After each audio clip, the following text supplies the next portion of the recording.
next speaker is Mikael Nichanian from Paris. It's an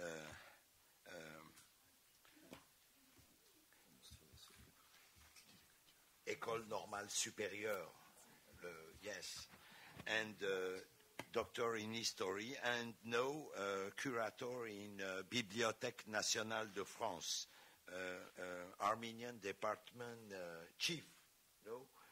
Okay. Please, Mikael.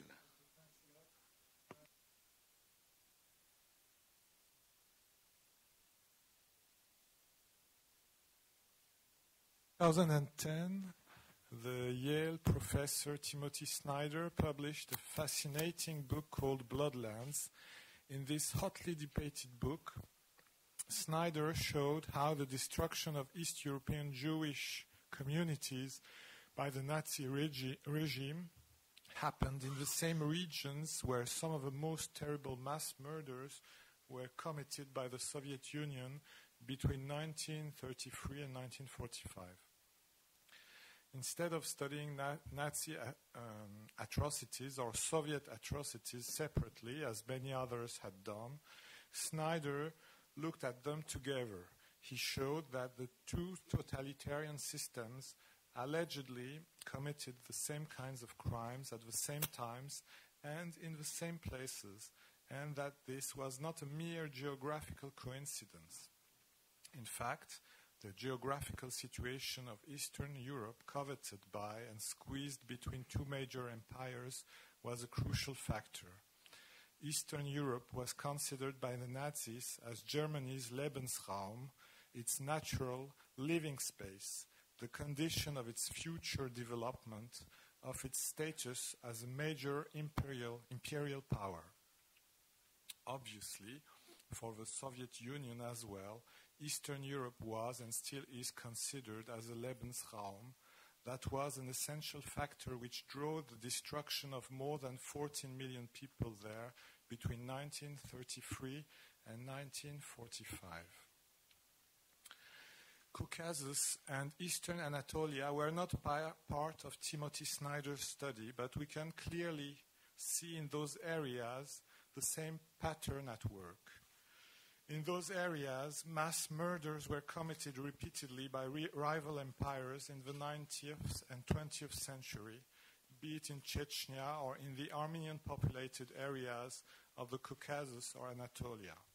Of course, the province of Van is a piece of those bloodlands doomed by history.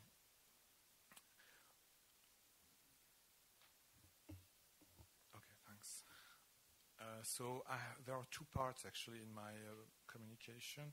The first is the evolution of the historiography or the sources, but actually in 10 minutes I will have to be very superficial. I'm very sorry for that.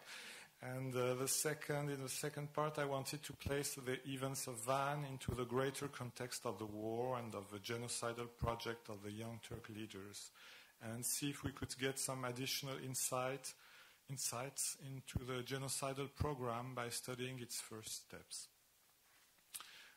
So actually at the time I was not aware that Hilmar Kaiser was going to present a paper on this topic, so I'm sorry there is some repetition. So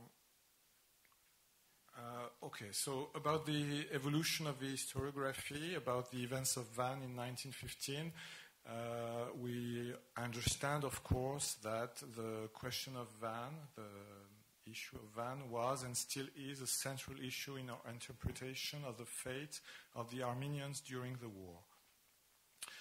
During wartime and immediately after, the debate about Van revolved around the political issue of betrayal. Had the Armenians revolted in Van or had they not? Since the Turkish official justification of the deportations until now is founded on the accusation of an Armenian uprising designed to strike Ottoman armies in the back, it was, of course, important to assess the veracity of this bold accusation, which the majority of German officers and diplomats were at first ready to accept at face value from their allies.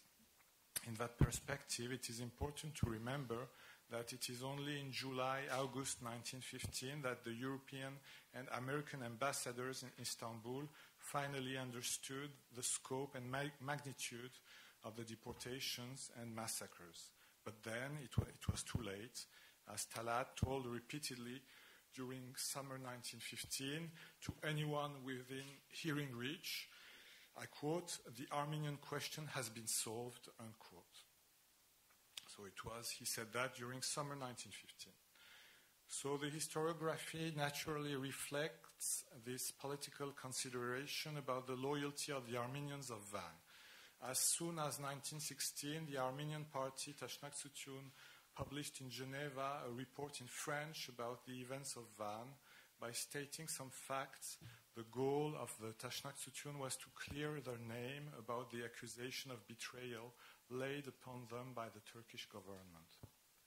The reply by the Ottoman government came very quickly in 1917, also in French, and the aim of this publication was to substantiate the claims of the Turkish authorities about a rebellion of the Ottoman Armenians.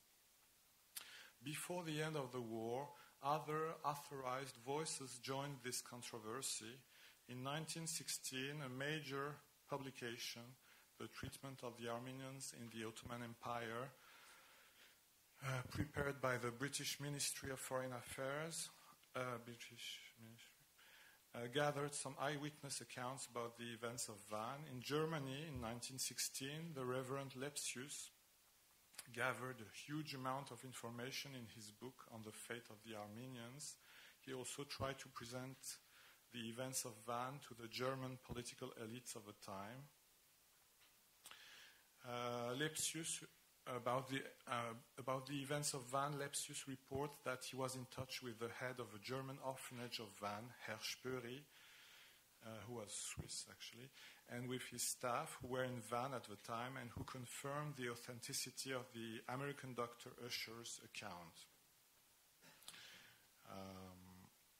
In addition, two major American witnesses present at the time, one in Istanbul, the other in Van, also published well-documented accounts of the events, the famous ambassador Morgenthau and the American doctor in charge of the hospital of Van, Clarence Usher.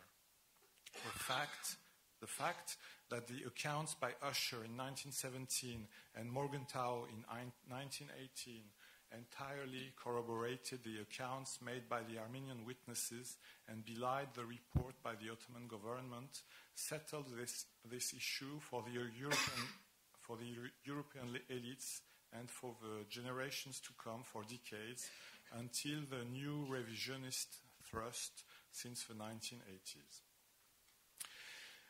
It is also fair to mention here the first historical work conducted by an Armenian intellectual called Ado in his famous book, The Events of Vaspuragan, in Armenian Vaspuragani Tepkere, published in 1917 and based on a thorough investigation on the spot. This publication gave a scientific confirmation and a comprehensive analysis of what was already known by eyewitness testimonies about the events which took place in the province of Van in 1915. All these publications, which took place in a very short time after the facts, show us that the understanding of the events of Van were central to anyone interested in the fate of the Ottoman and Armenians during World War I, and that before the end of the war, a detailed analysis of the events leading to the destruction of the Armenians was available to the general European and American audience. Okay, so for this first part, I'd like also to add another major account of the events. It is the unexpected eyewitness report by a Venezuelan officer, first published in Spanish and then in its English translation in 1926. This Latin American mercenary officer, Rafael de Nogales, was in charge of the Ottoman artillery firing on the Armenian areas of Van in April-May 1915. This officer had an in-depth knowledge of what was going on in the province, since not only was he an eyewitness of the treatment of Armenians in the province of Van, Bitlis, and Aleppo in the crucial period of spring and autumn 1915, but he also had an intimate knowledge of the Turkish military's point of view, since the Ottoman officers, his colleagues, freely spoke to him about the radical goals of the Ottoman authorities. With Nogales' testimony, we reach the end of a first period dominated by the eyewitness and answering the same question, were the Armenians guilty of treason or not? So there is a second part in the historiography which I have to skip, I'm sorry. It's based mostly on the modern historiography and the evolution of historiography. In this second subsection, I would like only to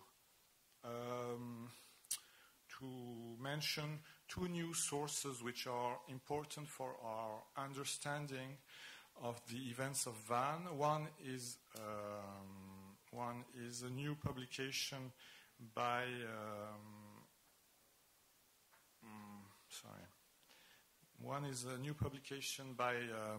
under the supervision of Ahmaduni Virabian. In 2012, the National Archives of Armenia published almost 300 eyewitness testimonies of survivors from the area of Van. These testimonies have great historical value since they were collected in the Russian Caucasus during the wartime, not for propaganda but for historical purposes, in order to fully understand the catastrophe that had befallen the Ottoman Armenians. Okay, so this is one of the recent publications on eyewitness testimonies gathered during the wartime. And another important new eyewitness testimony is one that I have found last month in Paris. So it's not yet published, but I hope I will publish it soon. So I found the eyewitness testimony of a Belgian Catholic monk, the Père Bernard. He was part of the French Catholic mission of Van and stayed in the city until July 1915.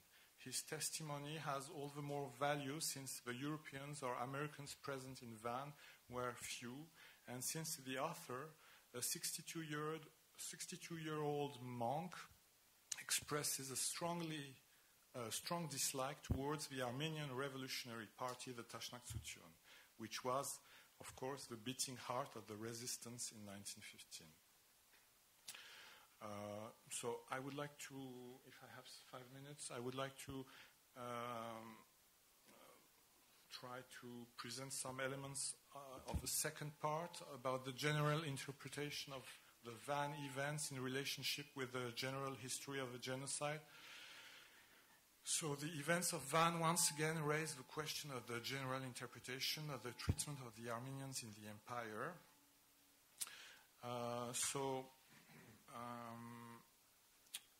Of course, usually the events of Van are considered as the first step in the execution of the genocide, as was usual since Lepsius and Morgenthau. But we can mention the analysis by Donald Bloxham, who proposed an original interpretation of the events of Van as a military escalation, which led to genocidal solutions. In this perspective, Bloxham saw the Armenian genocide as the result of a cumulative radicalization process where the events of Van are seen as the driving factor. So to present the second part here, I would like to comment on these various positions. During the century, the issue about Van 1915 has thus evolved. A century ago, the question was, were the events of Van a planned uprising? Now the question is, were the events of Van a cause or a consequence of the genocide? Although the answer seems to me pretty obvious, I would like to dwell on this matter.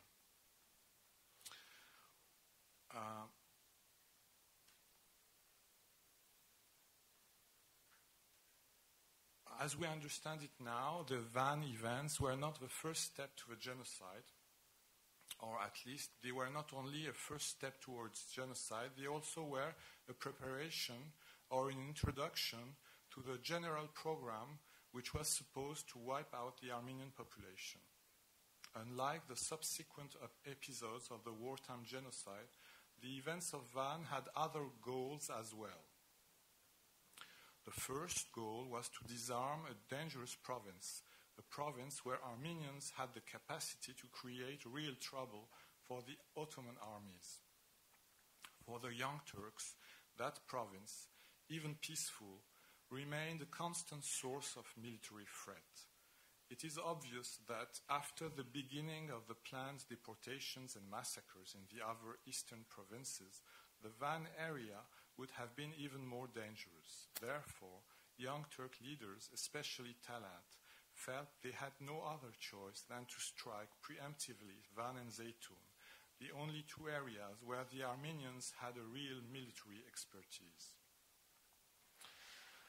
Obviously, this interpretation is based on the premise that in March-April 1915, the Young Turk leadership already had designed a genocidal program.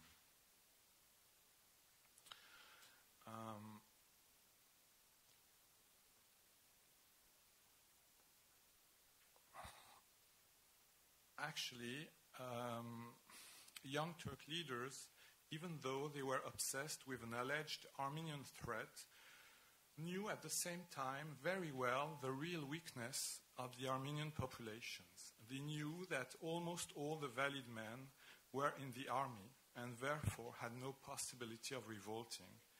They also knew that their families scattered in Ottoman territories were too easy targets in case of insubordination. All these elements point to a tale carefully designed by Young Turk officials to make all Ottoman officials, as well as German officers and diplomats, believe that the Armenians posed a serious military threat.